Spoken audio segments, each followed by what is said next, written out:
Can nature actually help us express our love for each other?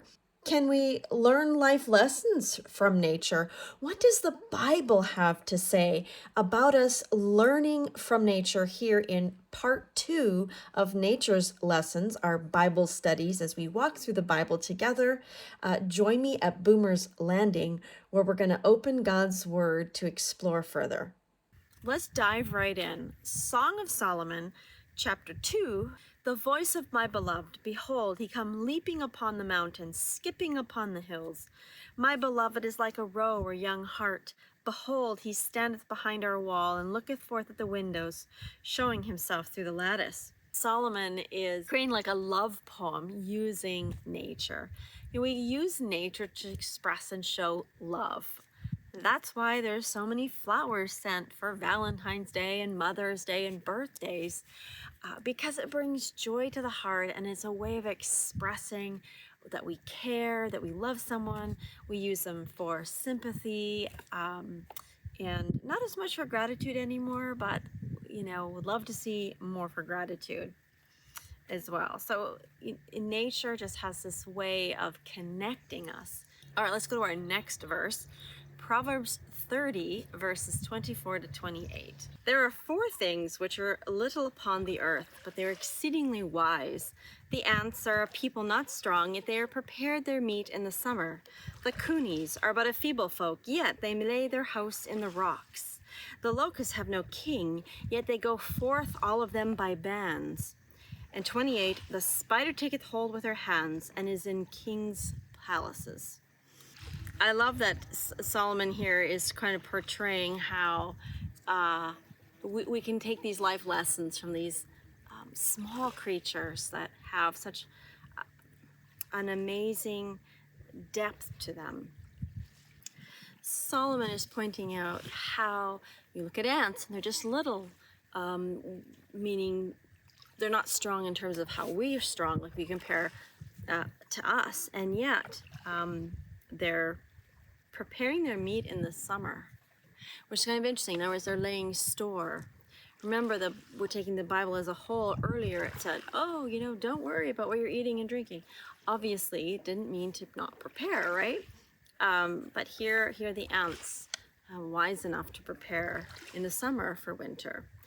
And then the conies are about a feeble folk, and they make their houses in the rocks. And we have all kinds of critters and creatures that put their houses in rocks, which is fortified against other animals because they can't dig out the rocks.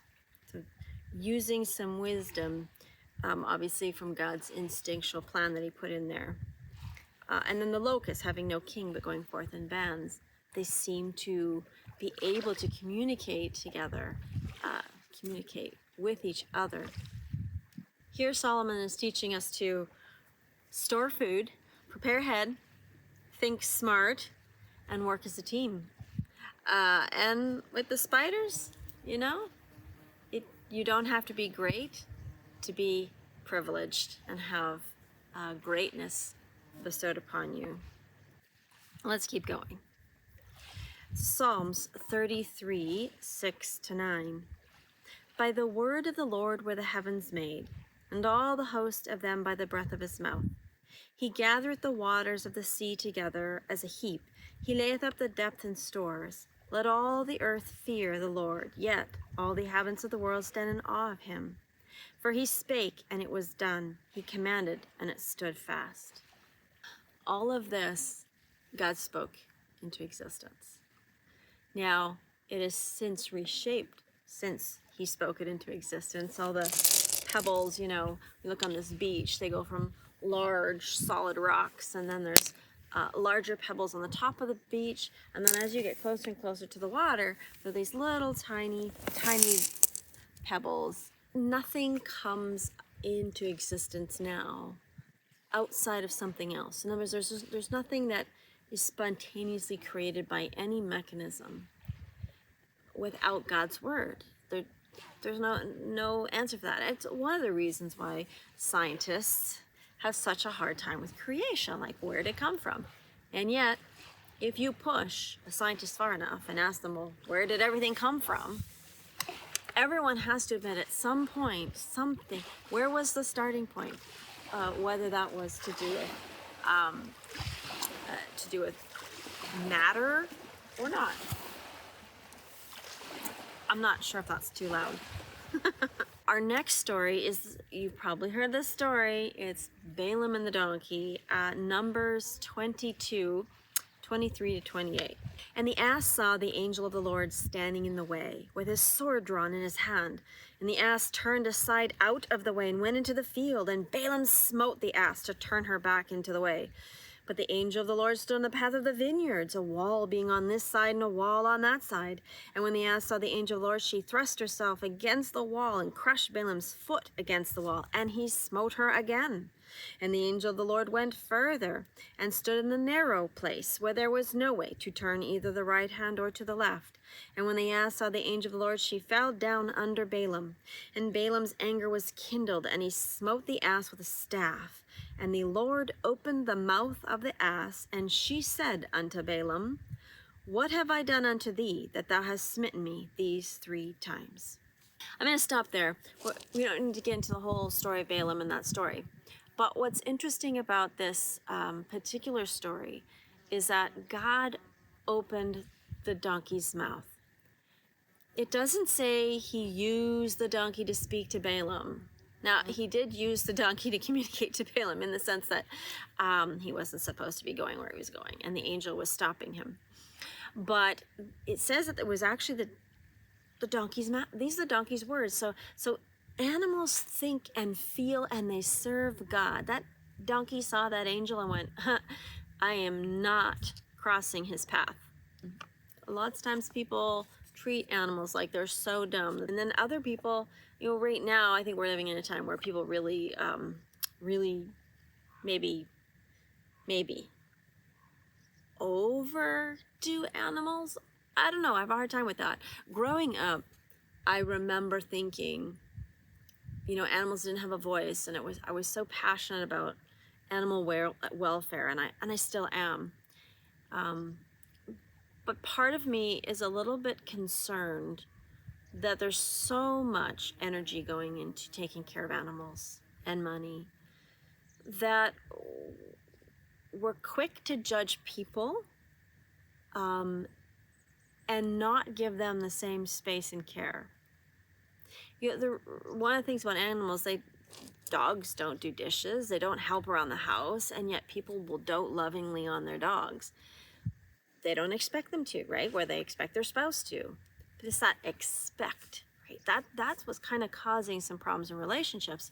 And if we were just to be a little more patient and generous with our human relationships as we are with our animals, I think we'd see a big difference. And what I've heard people say is, but the animals love me unconditionally. Animals love unconditionally. Not true. Animals don't love unconditionally. All love has conditions. Yes, you heard me right. All love has conditions. Oh, but you say, a mother's love is unconditional. Well, it's conditional on the fact that they're a mom. She has to believe it's her kid, or her believe she wants to raise it. It doesn't have to be biologically hers, but it is a condition. I don't know, we get these tropes.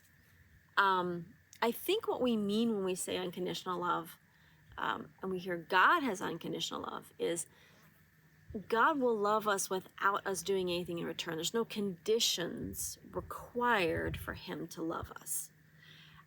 And that's often true of animals. Some animals will bond with people just out of I don't know how to describe that, but most animals actually do love and bond out of a condition. You're feeding them, you're walking them, you're petting them, you're giving them affection.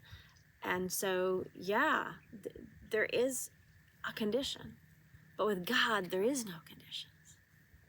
Anyway, I kind of got off on a bit of a side tangent there, but we're trying to learn lessons from nature, and hey, this is kind of how it rolls when you're in nature. And this is not scripted, so there you go, life lessons. In fact, I'm going to put in right now a little moment of reflection. Hopefully the video is good enough in the audio, because I did this on the 360, so you'll notice a change. But just something that I have been learning for myself, making this whole experience practical for me. So we'll put that clip here. As I'm walking to Boomer's Landing, I'm noticing that I have this feeling of being uncomfortable when I'm alone doing something that I've decided I want to do. Now, I don't always have this. Like, sometimes I'm doing video production, or, when I was doing that, or building a website, or something like that. And I will sometimes get it then, too.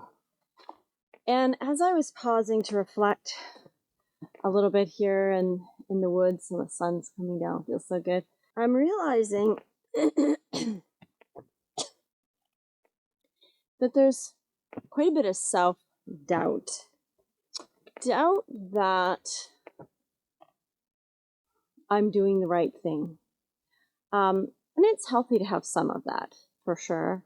Lots of good reasons to have some self-doubt. And, but it can be too much sometimes. And here's the thing. If I think to myself, I shouldn't be doing this.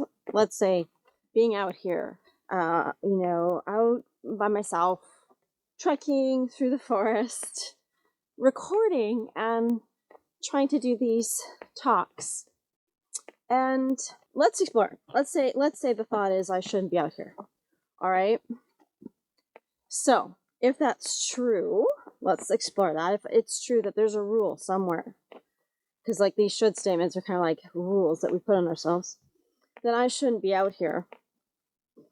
Then, first of all, where is that rule? Okay, well, maybe it's because I'm feeling a little guilty because I'm not in church right now, because it's Sabbath, Saturday. And I know our little church is small and struggling, and they need all the help and support they can get. Okay, well, that's a good reason, right? But does that mean I shouldn't be out here? And if it does, then I need to surrender to that, and I need to go be in church. But of course, right in this moment, it's kind of hard to do.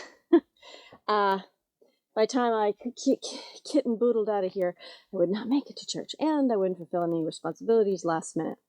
So does that mean I should spend time reflecting on how much time do I spend doing this? Well, this is my first time doing it. So, yeah, I don't think that is a problem. Now, it is a point to be reflective on. Like, I don't want to dismiss anything that validly points me to, am I following God's plan? Because the truth is, we can't just go to Scripture and look up something and go, oh yeah, that's God's plan for me right now. But I can pray, and I can read God's Word and base my life on principles found in His Word. And I'm not going to try and do all of that right here in this moment. I just wanted to point out that as we're doing this journey of going through Scripture and finding out what God wants for our lives, we have to make it real and practical and personal, and pause to do that for ourselves. And that's one of the reasons I'm doing this. I like being busy, and I'm a little uncomfortable when I'm not. In fact, when I'm too exhausted to be busy, because let's face it, I can't be busy all the time. Fibromyalgia. Lots of times I'm watching TV, and then I can't just watch TV. No. That's not busy enough. I have to be like watching TV and gaming on my phone at the same time, or watching TV and cooking. Well, that's fine, but it's like multitasking thing. And I know idleness isn't great. We're told that in the Bible. And whatsoever hand finds to do, do it all thy might. So there's lots of principles about working and not being too idle. But resting in reflection and recreation and being a little bit quiet in our minds. And this is something Christ did in the mornings when he was with his Father. And that's what I want. here. I want to be able to pause and reflect. And if I'm a little uncomfortable, that's okay. I need to sort through what's going on in my head, and I can't do that if I'm just always busy, and neither can you. Last verses, 1 Chronicles 16, 31 to 34. Let the heavens be glad and the earth rejoice. Let men say among the nations, the Lord reigneth.